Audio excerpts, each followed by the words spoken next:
Women Talk Radio with Sandra Beck and Linda Crater celebrate the thoughts and opinions of magnetic, spirited, and influential women.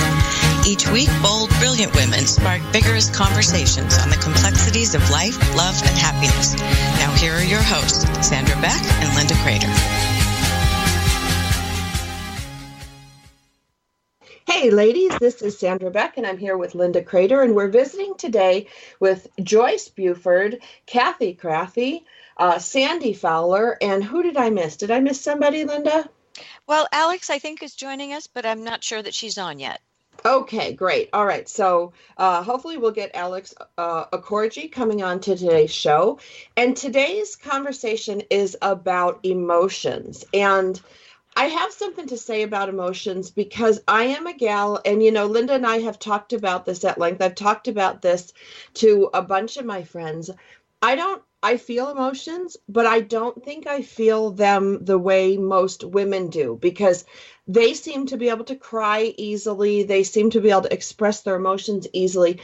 I have a hard time expressing my emotions, and I had a fun exercise given to me by a psychologist, and she asked me to track my emotions during the day, and I followed exactly what her research was showing, which is our emotions shift rapidly. In fact, in a 4-hour period, we can go through a full cycle of all of our emotions. And we can start out loving something at 10 o'clock, and by 2 o'clock in the afternoon, we hate it. I mean, I think we're amazing that way as women. So I want to open the floor to talk about emotions, because it is something that is very, very unique to each individual. I'm going to go over to Linda first. I think that you're right about the being able to shift so rapidly and have it be, in many ways, a roller coaster, which as I've gotten older, I've tried to tone down the ups and the downs. But I think one of the things that I learned about emotions and expressing them is that oftentimes if you give vent to all of the emotions that you have in a group situation, you do not always get the response that you're seeking. And so over time, I have to say that I have learned to mask a lot of my emotions and save them for one-on-one conversations and things like that, because emotional outbursts are exhausting for you and those who are listening to you. Does that make sense? Absolutely. I'm going to go over to Kathy in Texas. Well, you know how I feel about this. In fact, I was looking for quotes that were related to emotions, and I was really disappointed because I value emotions so much. I don't let them control me. I look at them as a dashboard. They give me information I need, but I don't need to. Just because your GPS tells you to reroute doesn't mean that you're going to. So I love emotions for the information they give us, but I could hardly find a quote that supported that perspective. So I'm going to put some quotes out there about that. Well, I think that's a good idea, because I think that emotions get such a bad rap. But I think that they tell us so much about ourselves, and it goes down to gut feel. It does direct some of your decisions. And, Sandy, what do you think? I was really interested when you talked about doing this topic for the show, because I kind of see two sides to emotions. And one is the piece where our thoughts tend to dictate them, because if you're sitting there and if you're thinking about something that makes you really happy, you can't be angry. So in some ways we have some control over it, and yet there are moments and things that happen that just give you that rush of emotion, good or bad, happiness and grief. So I find that duality really interesting. I also loved what Kathy said about a dashboard, because that's the other way that I see emotions. I started thinking about it that way in terms of stress first, is just going, hey, this isn't good or bad.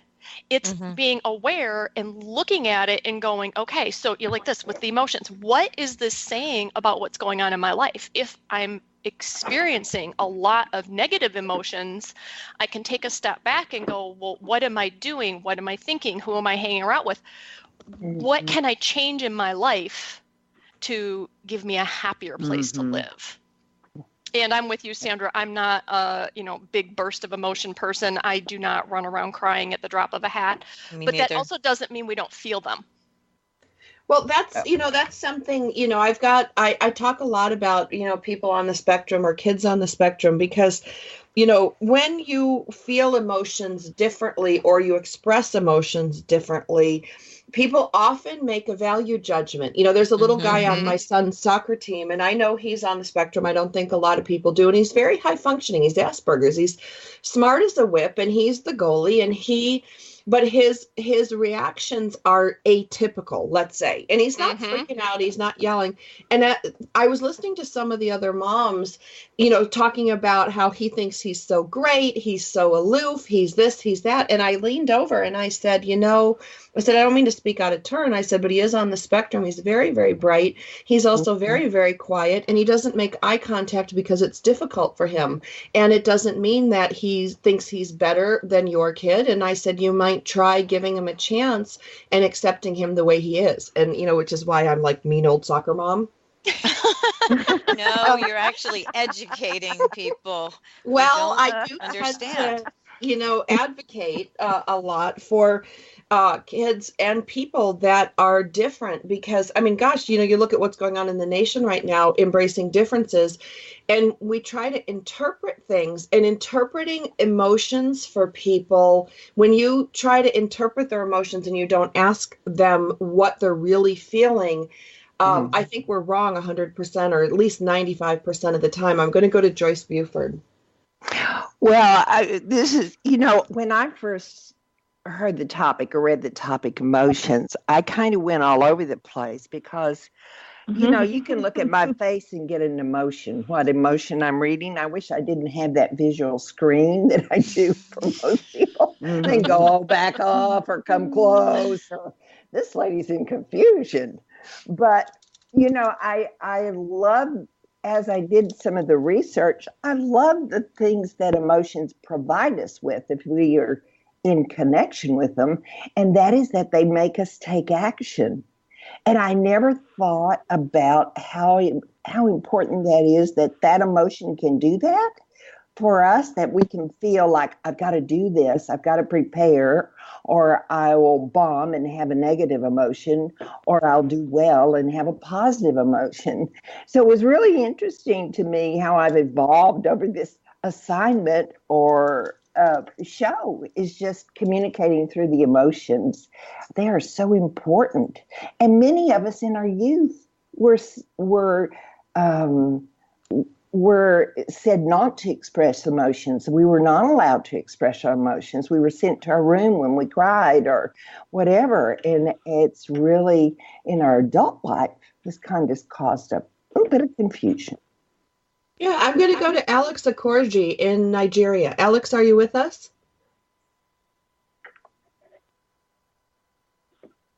I don't think we have Alex. Let's see if we have Kathy Craffey from East Texas. Yeah, I'm right here, and I've been hoping you would call on me. I love that idea that emotions help us take action, Joyce. And I just have to say, I've known Joyce forever, and she does have a face you can read, and I love that about you. Oh, it tells so much. But what I think is true, Sandra, I loved your example of this child, that we all judge emotions, and I think it's really sad because we often judge them in ourselves.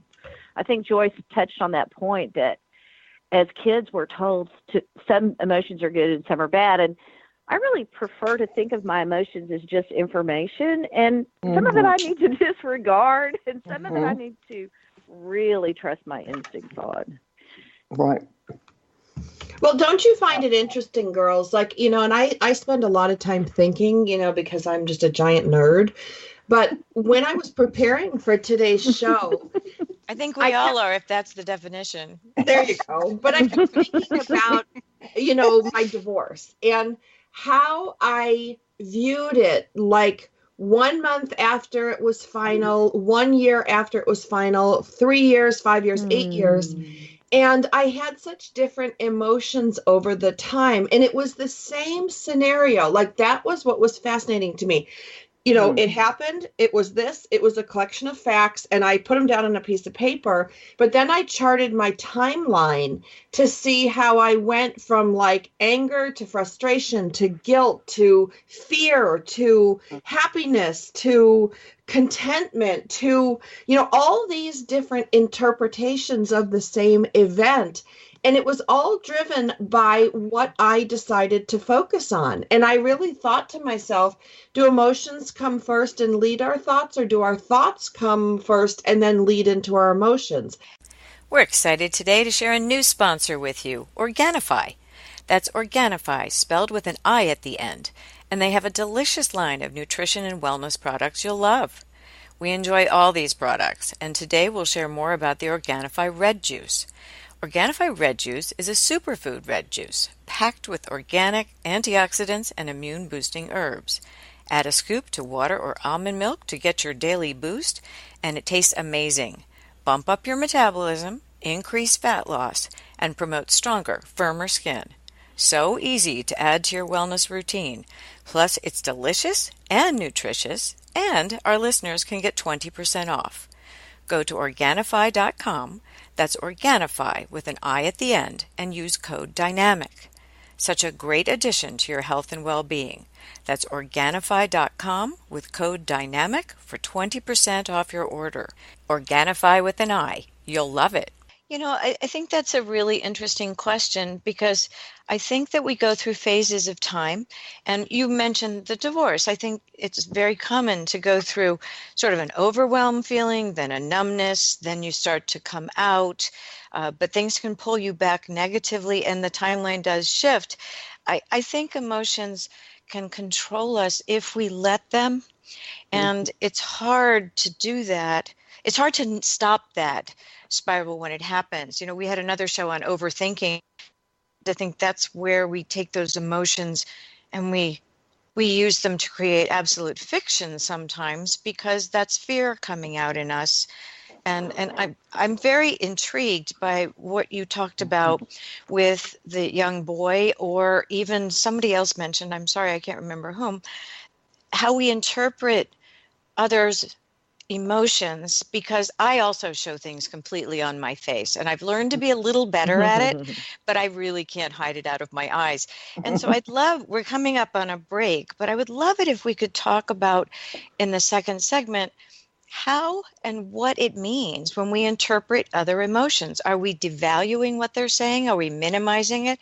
Or are we tuning in and really getting information that can engage us at a much deeper level, because our world is so darn superficial these days. It's just the macro emotions. And so I'd love it if we could talk about that. So we're talking about emotions today on Dynamic Women, and those with us are Joyce Buford, Kathy Krafke, and Sandy Fowler. Sandra and I are just delighted to have this conversation, and let's learn more after the break.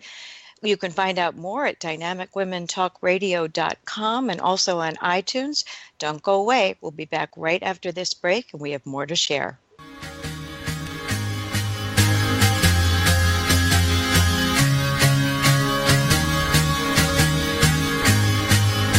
We're Dynamic Women Talk Radio, and we'll return after these short messages.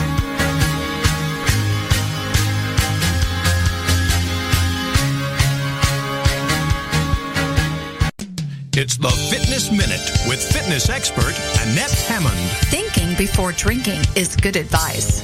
Most of our favorite drinks are loaded with calories. Whether it's our much-loved soda, coffee drink, or energy drink, we are drinking a large portion of our calories every day. Liquid calories now account for a whopping 21% of our daily calorie intake. That is equal to 400 calories a day, and is 2 times more than we drank 30 years ago. Pure water has 0 calories, and the importance is an undeniable fact. The trend has been to drink bottled water, but research has proven that bottled water isn't any better than the water that comes from your tap. Women's Health magazine says that 40% of all bottled water is taken from municipal water sources. Don't be afraid to save money or time and get your water from your tap. Be sure to think before you drink. For the Fitness Minute, I'm Annette Hammond.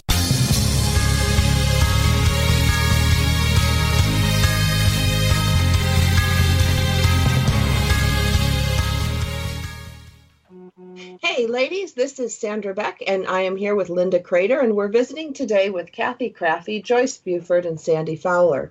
Now, we're talking about emotions, and one of the things that we do as human beings, I mean, when we interrelate with people, we kind of read their emotions. We're talking, and, that's why I think texting and phone calls are so much more difficult to interpret than, let's say Skype or person to person, because as Linda Crater so eloquently put it, you can read what's going on in her eyes. Now, for somebody like me, I'm very hard to read because unless I feel very, very strong emotion, I just kind of sit there like, a stump. I could be happy, I could be sad. I don't think it really shows on my face. And that's always been a criticism of the guys that I've dated or the friends or family that I'm close to. They're like, well, we don't really know how you feel about that. And I think there's part of it that is, I don't know how I feel about certain things until I examine them. Like, I don't have like this flame that comes up and then like, ooh, I'm mad. Ooh, I'm sad. Ooh, I'm happy. Like that immediately registers on my face. And I always blame like my lifeguard training and being a lifeguard for a long time because they school you to not react and then to assess the situation and then feel. And sometimes I do that. But when I try to read other people's emotions, I tend to be reading my own. Like if I look at them and try to interpret it, I can't interpret them without putting my own filter on it, which is why I really try not to interpret people's emotions. I tend to ask them, and it's a really blunt, clunky question, which is like, what's going on with you? What did I say? Or what are you feeling right now? Because I can't tell. And I have to do that a lot with my kids because I've raised two little poker faces. And a lot of times we'll laugh because we don't even really know what we feel. And I'm going to go to Linda Crater first because she's the one that pulled up this topic, because it is a conundrum. We need to interpret each other's to interact, but I don't know, asking is easier for me. I think you bring up a really good point, because being able to see others' emotions is interesting, but it can also confuse and confound the conversation. If I think that I see you reacting or not reacting, I may continue to press to find out what it is you're thinking, but I could be misinterpreting. And I think that's when we interpret others' emotions, people might be right. I don't know if you've had this experience where any of you ladies where you've said, no, that's not what I meant, but you were reading a face and that isn't what they were thinking and meaning. So remember, body language is such a huge part of communication. And most of us are not FBI trained to read the micro tells and all that stuff. I'm not. And so I just do the best I can. But I also think a lot of it has to do with intent. If we're really trying to engage with someone, I tend to think that we are open to interpretation and we don't minimize what someone is feeling. I think one of the worst things that can happen, someone says, well, that's stupid. You shouldn't be angry. When you devalue someone else's feelings, they're not your feelings to devalue. So it's pretty interesting the way you say you hide or don't react. I show a lot, but it's not always common that the other person will read it correctly. Mm-hmm. Mm-hmm. Joyce? I agree. Many times we're misunderstood by our emotions when we throw them out there. And our anger may not really talk about what the emotion is about. Am I angry at who I'm standing in front of, or am I angry because I burnt the toast this morning? So it's kind of hard to understand where that anger is coming from. I like the thing about Sandra asking for, what am I really reading? That's really good for clarification, because I also, when I receive information and I take in somebody else's angry, I may back off because my personality is, I don't like conflict, so I'll back off sometimes. Not necessarily the best way to handle that situation, but how I receive is also influenced by how I feel at the time. You know, if I'm open, if I'm understanding, you know, then I'm much more receptive to a person that's needing some space. Yeah, Sandra, when you were talking, I think what you were getting to really is, in this particular part of our discussion on emotions, what we're talking about really is communication. And every time we communicate with anybody, even ourselves, but anytime we communicate with people, we're doing it through our own filter. And so trying to read someone else's emotions, and then we're reading it through our own filter, and we are deciding things based on our experience and our background and our history. And that is just a huge recipe for disaster. Really, Sandra, your way of asking people, I think, is the most effective way to communicate. Now, you felt like it's uncomfortable, but maybe you can, you know, shift a little the way that you're asking if you want to be more comfortable with it. And, you know, with me, I have a lot of the same kinds of things happen that you do. I grew up in a blunt family. I live with 2 people on the spectrum. And so life is pretty straightforward and pretty blunt in my house a lot of times. And when I go out in the world, I just shift that. And so I'll just ask people, go, well, if I'm understanding correctly, or it seems like maybe, and it kind of softens that, or I'll say, I want to make sure that I'm really understanding what you're saying, or that I'm understanding what's going on here. Because I have a person I'm very close to who all their emotions looked like anger for a long time. No matter what negative emotion came up in them, it all looked like anger. And they started working on their emotions and understanding what they're doing that, you know, going through every hour. What am I feeling? What did I feel? And, you know, we talked about it, and that made a big difference. But it was really interesting for me on the other end of that to go, wow, okay, so I'm misreading all of this, which means I'm reacting wrong. I think, Joyce, was it you who said that you don't like confrontation, so you back away? And nobody likes to stand there and deal with somebody who's angry all the time. But the fact of the matter is that because I made that assumption and then I back away, they weren't feeling angry. They were feeling something else. What they really needed was some support, or, you know, a hand on the shoulder, or wow, I get you. And so my filter, my interpretation actually made things go downhill. So I love the idea of asking people and just putting it out there. Well, and I can give a great example. Then we're going to go over to Kathy.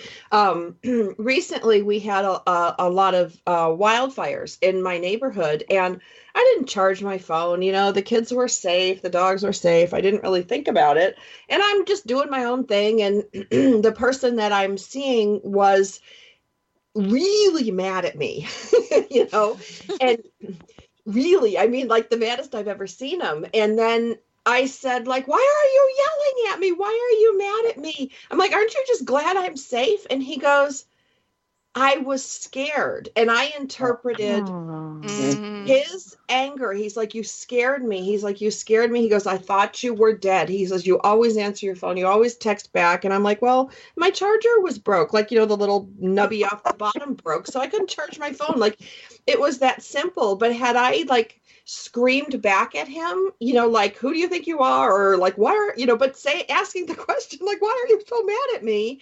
I didn't understand. And I think that happens. We're going to go to Kathy Craffey. Well, I think it's kind of interesting. We've been talking about the way this drama pops up accidentally because we misinterpret. And so I do have a great quote on that.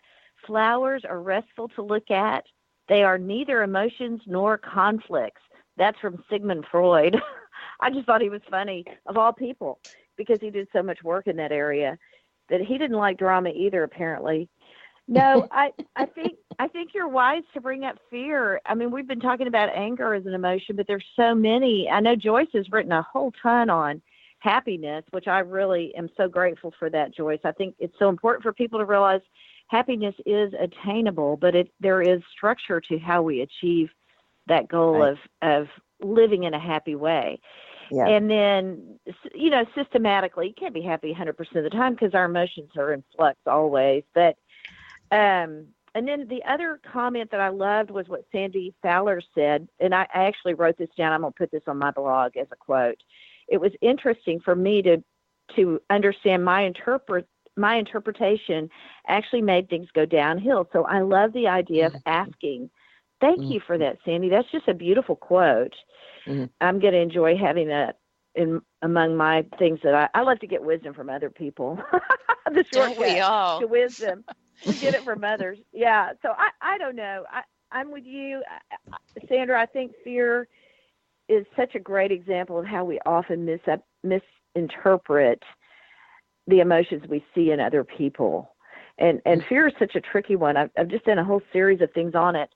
And I think I'm becoming quickly a fear expert. But the truth is I've just lived with it for so long that I actually understand it now. And I'm finding words to put it onto paper and into videos and things so that other people don't have to live 50-something years to get a grasp on what fear means in our lives and how we can overcome it. So anyway, that's what I'm throwing out my piece. That's what I got to say. I don't know who's going to jump on that. No, I think that you're right about bringing up fear. What do they say that drives all behaviors is either fear or love. And fear is, I think we so often forget and we don't have the grace to give when we realize that everyone, we want to believe, at least I do, that everyone is doing the best that they can. And everyone in life has something going on in their lives that we don't know about. And so when you catch them at some odd moment and you get an off reaction, I usually take a step back and say, are you okay? Because it often then elicits, no, I'm not. And I'm sorry I snapped. Because I love that you guys have all talked about direct communication. The problems come when there isn't direct communication, when things are not discussed or not brought up. It's the elephant in the room thing. And I am one of those people that said, are we really going to ignore the pink elephant with the tutu and a zip code? And well, but we all know and have been in conversations with that. And I would rather talk about it because usually you can diffuse it down. And if there's enough care between the two people, you have an answer. And at least you understand where they're coming from. So I love that. We are coming up on another break, and you ladies are just amazing. I learned so much from you. And I would love to talk about, after the break, how we can use our emotions as warnings, how we feel, what does it make us react, and talk about, Sandra has a wonderful thing called HALT that we will bring up. And we'll be back after a short break. We're listening to Joyce Buford, Kathy Krafke, Sandy Fowler, Sandra Beck, and myself, and we will return with far more wisdom to share. Flourishing After 40.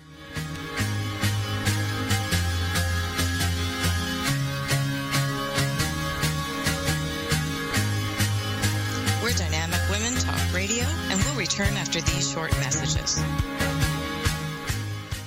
Might be a bit hard to digest, but a study conducted by the British Cheese Board discovered that people who ate cheddar cheese dreamt more about celebrities, while folks who ate blue cheese experienced more bizarre dreams. A bad dream could give you matatulepia, or the bad mood you experience when you get up on the wrong side of the bed. It's Martin. I'm Carolyn Davidson, and you can have fun challenging your words you never heard vocabulary with my free app, Too Funny for Words. It's the Fitness Minute with fitness expert Annette Hammond. Resistance exercise is crucial to keeping your bones strong and dense. It is still important that we get sufficient amounts of calcium through eating and supplements. Children ages 9 through 18 need 1,300 milligrams of calcium a day, while adults up to 50 need 1,000 milligrams, and adults over 50 need 1,200 milligrams a day. 1 cup of milk or fortified orange juice has about 300 milligrams of calcium.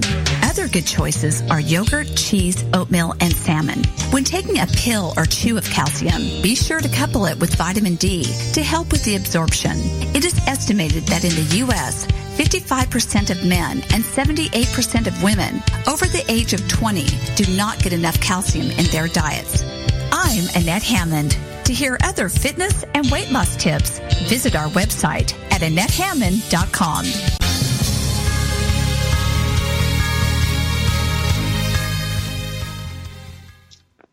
Hey ladies, this is Sandra Beck, and we're here with Sandy Fowler, Joyce Buford, Kathy Craffey, and Linda Crater, and we're talking today about emotions. And one of the things that I found really helpful this year, and I wish I had known this like 30 years ago, girls. I mean, I know we know what we know, we don't know what we don't know, and we learn when we learn. But this one was something that I can take to the bank, and I do try to share it to everyone I know because it makes so much sense. Recently, I started attending Al-Anon with my kids because of a family member that has posed some challenges. And I really didn't know anything about the AA community or the Al-Anon community. And I wasn't sure what I was doing. And I went in and I sat in this meeting and they gave me a book. And I'm like, okay, well, it feels like church. So I can do this. And I was flipping through the materials and I saw this thing called HALT and the dangers of HALT. And what HALT is to ask yourself when you're reacting or when you're in a situation with somebody, are you hungry? Are you lonely? Are you angry? Are you tired? There's my dyslexia. That's HLAT. So it's hungry, angry, lonely, and tired. And anybody who's ever raised babies knows that when a baby cries, what do you check for it? You know, is he hungry? Is he angry? You know, does he need a hug? Is he tired? Or wet? You don't have to change each other, but it's kind of the same principle. And I started teaching my kids and I started teaching myself that when a situation happens, because when you have an alcoholic in the family, you know, they're like bad luck schleprock with drama following them around. And so you can either get sucked in or you can watch it blow on by like a tornado. And so I taught my kids and I learned myself that before I react, I do a quick check. Like, am I hungry? Am I angry about something? Am I lonely? You know, and lonely can be a wide variety of things for people. And am I tired? And honestly, when you rule out those 4 things, like those are the really big 4 things that cause me to blow up. Like I need to eat. So I yell at my kids, and then everybody knows the witching hour in the house, like the 5 o'clock hour, the kids start to fight. You're like, why did I ever have kids? Then I put the dinner on the table and then we sit down and then like 15 minutes into dinner, we all love each other again. You know, that's family. But so this acronym keeps us from blowing up. I'm going to go to Joyce first because I can hear her giggle. Well, yes, living with an alcoholic is sort of like living with the elephant in the room. You know, you never know how to react. You never know where to walk. You never know what you did wrong. So, I mean, it really is. This is great. I'm not sure I ever read this, but I can see its value in just as a reaction tool. So you could go back and revisit an instance that's come up that maybe we expressed those emotions that we didn't want to express in a room full of people, and we're so ashamed, we're so embarrassed. But we can give ourselves some grace even if we go back and say, okay, how did that happen to me? Why did I do that? How could I have reacted that way? And I bet if we went through those just in our own evaluation of ourselves, we could give ourselves some grace there. I think I like that. So, but you know, the whole emotion thing was survival, you know, that we could survive through the hissing snake that told us to back up. And now we're trying to adapt it to our life that's full of constant pressure. Not many hissing snakes, but they're in different forms. Yeah, There you go. it's really interesting to go through what you went through there, Sandra, because it takes me back to many, many, many, many years ago, early in my marriage. So probably about 20, 24 years ago, my husband and I were at my parents' house, and I went from 0 to Wicked Witch of the West times 10 in about 2.3 seconds. And even I was shocked. I just remember standing there in the kitchen going, oh my gosh, what was that? And it was what I took that step back because of the shock, and I looked at it, and I was just so hungry that my brain had kicked in and said, okay, I don't care what else is going on in the world. Your body needs food. You must eat now. And so it was anything else that was happening, any kind of emotion, didn't matter. It did not matter what else was happening in that world. My body wanted food, and that it exploded. And had I not been shocked, I don't think I would have checked in and taken that moment. This way, I was at least able to go, I'm so sorry. I just need food right now. I did not say it that nicely, but at least I was able to convey that I needed food.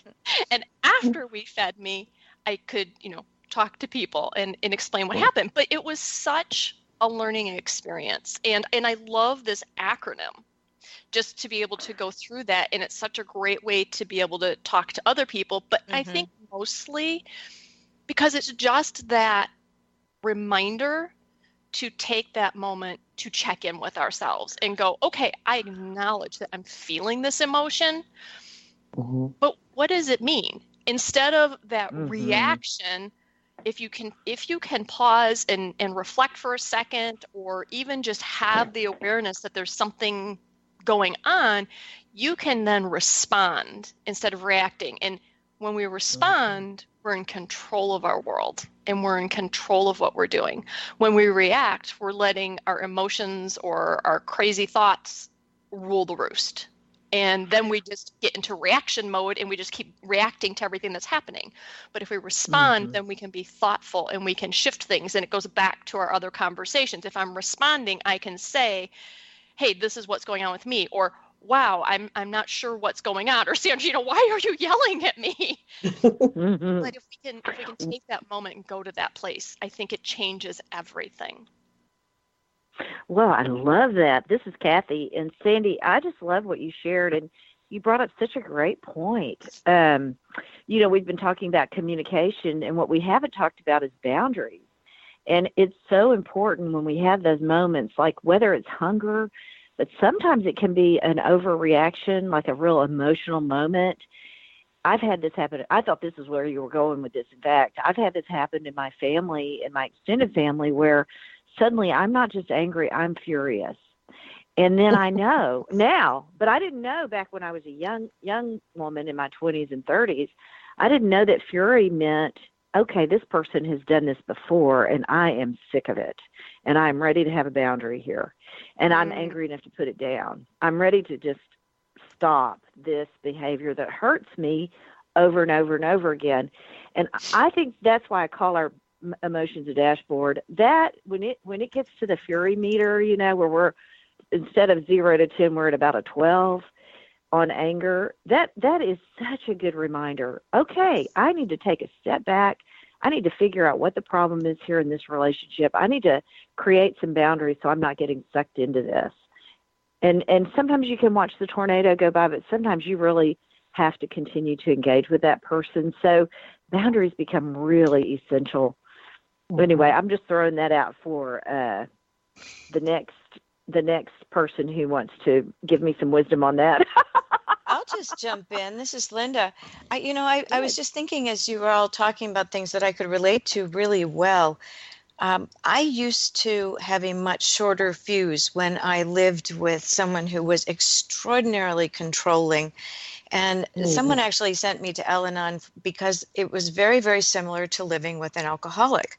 Yes. And it was really very interesting. And I found it to be very helpful. But I also found that if I had a short fuse, I was exhausting myself. I was depleting myself.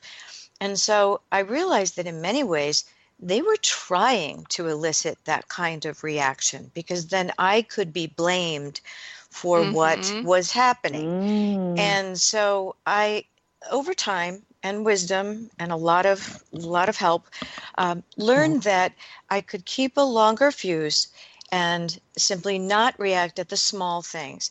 And today I feel like I very rarely will snap or do that fury thing that you're talking about. But I do find that comes with age and wisdom and control and awareness of knowing that I don't like myself when I'm that way. So it takes an awful lot to push me that way. But if I get there, you really probably deserved it. I mean, it's one of those things. If I get there, it really is a combination of things. But I'm also a huge believer, and I'd love your take on this. I think those that swallow too many small things then allow them to build up and smolder, so that little cinder suddenly goes up. And I don't let cinders go. I'll address each small thing as it comes along, not the petty stuff, but the things that do need to be addressed, because I think in relationships, that can be a real deal breaker. You suddenly go from being calm and collected to, why are you so angry all the time? Well, I haven't addressed the things I should have all the way along. What do you think about that? Anyone? I think you're right, Linda. I'm sorry, Mallory. Sorry, Joyce. It just, when you were talking about it, reminded me too of the conversation where we talked about boundary issues. And I think that's one of the things too. All these little things build up, and we should have drawn a boundary. Yes. So I think the boundary, as well as going back to Sandra's halt, and the communication, it's all tying right back together. It does. Because it's looking at that, what's happening, let's be responsive, let's communicate with other people, let's communicate with ourselves about what's going on. We haven't really talked about that, but I was fortunate to do a project with a communications expert, Lisa Giuruzzi, and she taught me so much. And one of the most powerful things that I learned from her is to take 100% responsibility for our communication, because then we're in control. And I see that playing in here too, as we're talking, and I hear you wonderful women basically saying, hey, we're responsible for what's happening with us, and we're responsible for our emotions and how we use that. And I love that leaning, because that means someone else isn't in control of me and my life. Just because they're angry or whatever doesn't mean that I have to follow through with that. Linda, this is Joyce. Was there a technique? I'm curious. I like the control of our own actions, but was there a technique that was given to you to help us pause? Joyce, we're going on a break right now, but we'll come back and talk about that right after the break. You're listening to Dynamic Women Talk Radio.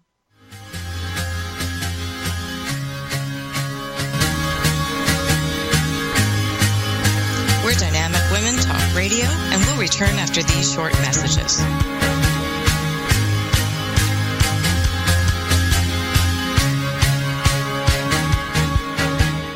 If you're ready for a big change in your work, your career, your happiness, your life, it's time for the $1 Million Mindset with Marla Tabaka. Monday afternoons at 2, 1 Central on TogiNet.com.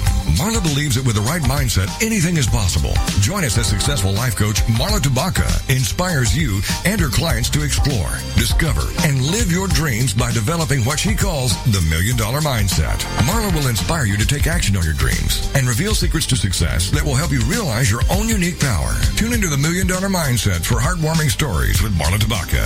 Learn tips and tricks to building a successful business and unlock the secrets to creating a happier, more balanced life through abundant thinking and attraction power. For more information on the $1 Million Mindset, go to our website, marlatabaka.com. That's MarlaTabaka.com. It's the $1 Million Mindset with Marla Tabaka. Monday afternoons at 2, 1 p.m. Central on TogiNet.com. It's the Fitness Minute with fitness expert Annette Hammond. One valuable secret to weight loss is to eliminate hunger. If you want to avoid intense food cravings, don't skip meals. Skipping a meal may seem like it's a good thing, so that you will eat less. But the truth is, you will probably end up eating more than you usually do.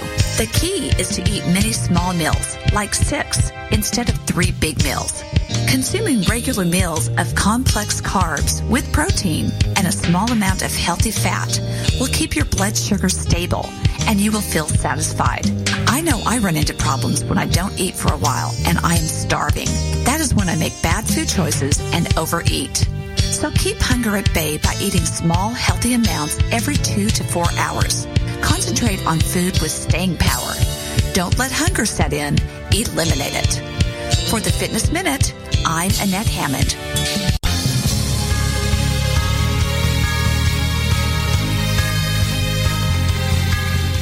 Welcome back.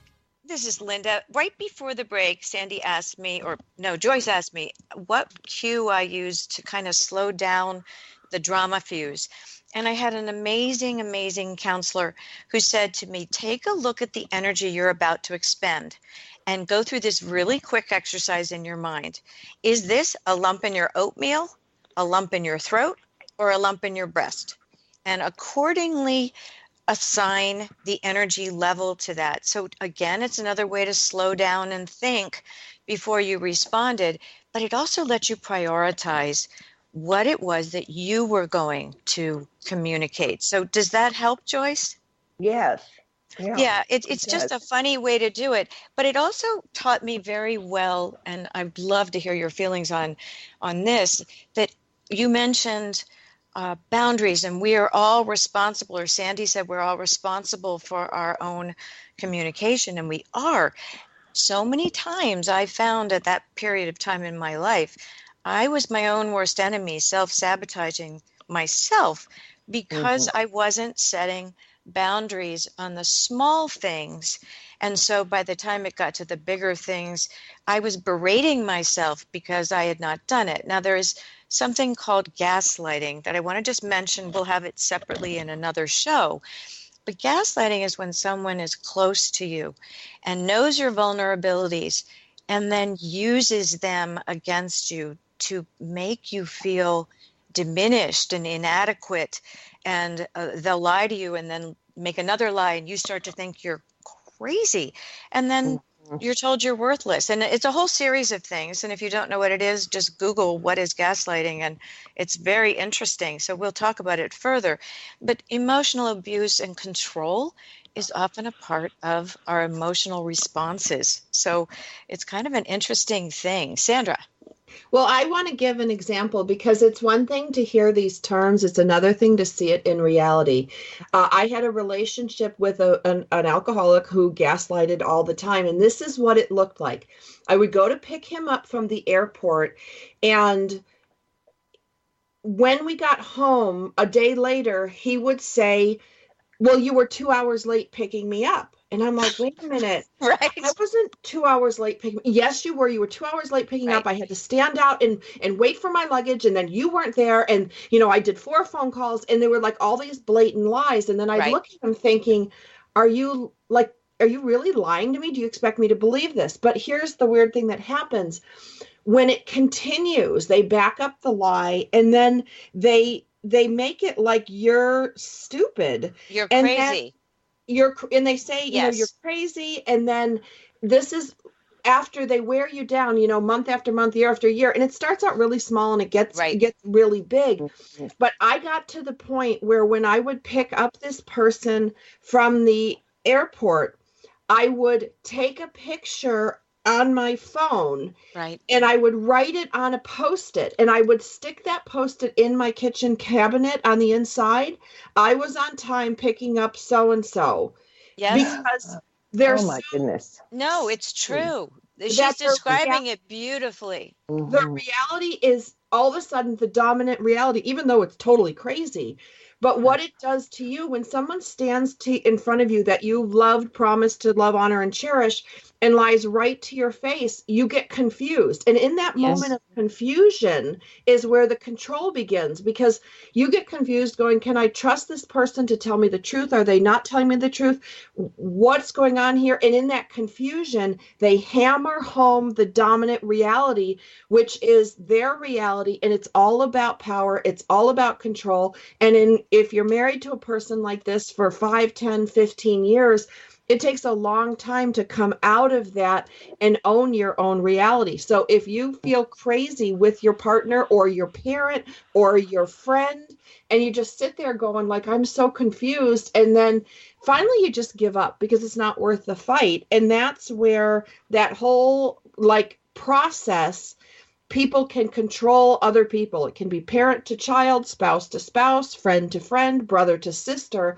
But that's what it looks like. That's what it feels like. And if you ever feel that way, look up gaslighting. It'll make more sense. Oh, that's awesome. Thank you for that. Me too. Yeah, that's just so helpful. And on that note, I think it's so important for us to say this out loud, having dealt with really these very intimate, serious emotions and this insecurity that people can produce in our hearts. It's so important to say out loud, women deserve to reach the full potential of what God has designed them to be.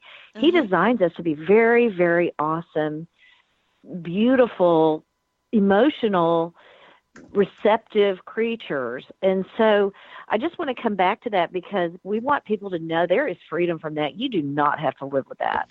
You can find boundaries, you can make changes. And I love it that Joyce has emphasized happiness and how to pursue it actively and take charge of your own happiness.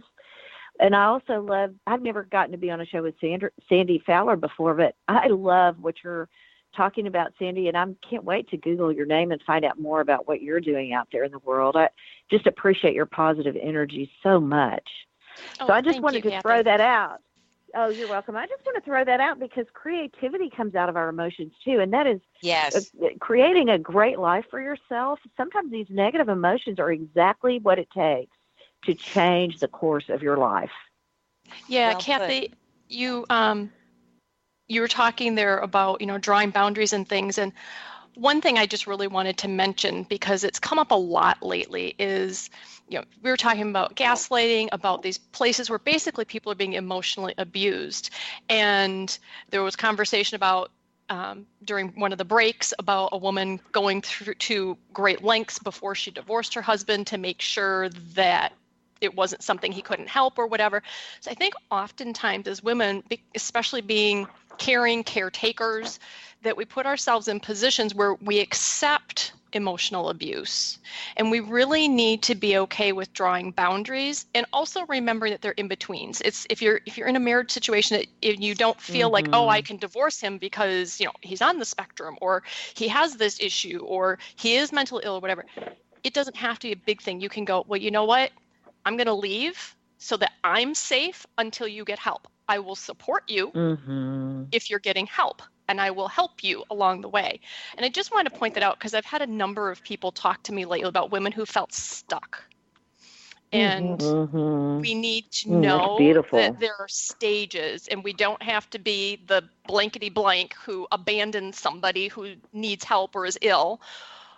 But we also should not be staying in something that is emotionally abusive, a friendship or relationship of any kind.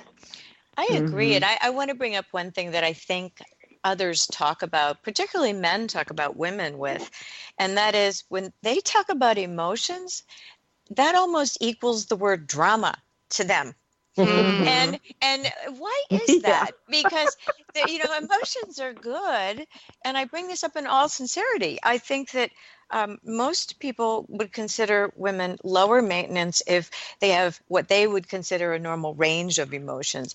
But those who exhibit high fluctuations or lots of up and down with emotions, that starts to drift into the drama and past the boundaries of emotional. What do you think? I have a great quote on this from B.B. King, and think of how creative he was. He said, I wanted to connect my guitar to human emotions, and I'm so glad he did. I mean, how awesome is that? Yeah. Well, we have to remember that men were taught you cannot feel emotions. Some of them snuck through, and I think that's awesome that they did. But they have really gotten the rap of don't show emotions, don't show emotions. Yeah. And point. we've become the recipients many times of experiences where they don't show emotion. Okay. Or as Sandra pointed out, and it actually was the same result, but kind of the polar opposite of the drama piece, is when women don't appear to show a lot of emotion. Mm-hmm. Yeah. When it isn't very visible, then we can also be degraded or, pigeonholed as being unfeeling and ice princess and things like that. The only thing is, I think people can become so connected to their chaos that they don't know how to react unless there's drama in it. So I think there is, well, I know of a person I'm thinking about right now that is that way. They are so used to high drama in everything that being around them is exhausting. Yes. And so, do you know people like that? And what would you give as your quotes, if you would, to those people? Kathy, you have quotes. What do you think about that? Well, I was just pulling one from somebody that I know when I tell you who it is, you're going to go, oh, wow, she's so inspiring. Here's what she said. And such an advocate. I actually pulled this for a program we're doing on advocacy, but I want my boys to have an understanding of people's emotions, their insecurities, people's distress, and their hopes and dreams. That's from Princess Diana. Wow. Was there ever a better advocate for those people who were totally rejected by society? And here she connects emotions to being able to advocate for other people. Yeah, that's a tough one to follow. I got nothing. Let's throw it to Joyce. Or Kathy. When you were saying, this is Joyce, when you were saying about the drama queens, and the way I handle it is usually because they are so different from me as the drama goes, and they are exhausting. They just drain you. I walk away from a drama queen who I've had the fortune of staying 2 or 3 evenings together at a retreat, and I'm just exhausted. I can't go forward. I can't think. And the only way I know how to handle that is to simply walk away. That's not who I need to hang out with. They drain me. They don't give me anything. And I think friendships and time spent should be receiving as well. Should be beneficial, let's say. Well, and when you can't walk away, I have this thing that, when I was going through my divorce, I used to wear these Batman shirts under my work clothes because I was bulletproof and could handle anything. So you just put up this imaginary bat shield when you can't get away. That's hilarious. Oh, that's awesome. That All right, is so funny. That's got to go in somebody's book. There you go. I love you girls. We have had so much fun today. Sandy Fowler, Joyce Buford, Kathy Krafve, Linda Crater. You guys are awesome. It feels so great to be able to talk about these things and share these things in a respectful, open, mutual environment. I've learned a lot. If you like today's show, check us out at Dynamic Women Talk Radio. You can find more about these ladies on the website. Tune in next week because we're going to have another great roundtable discussion. Thank you for tuning in today to Dynamic Women Talk Radio, and join us each week. You can find more shows on Dynamic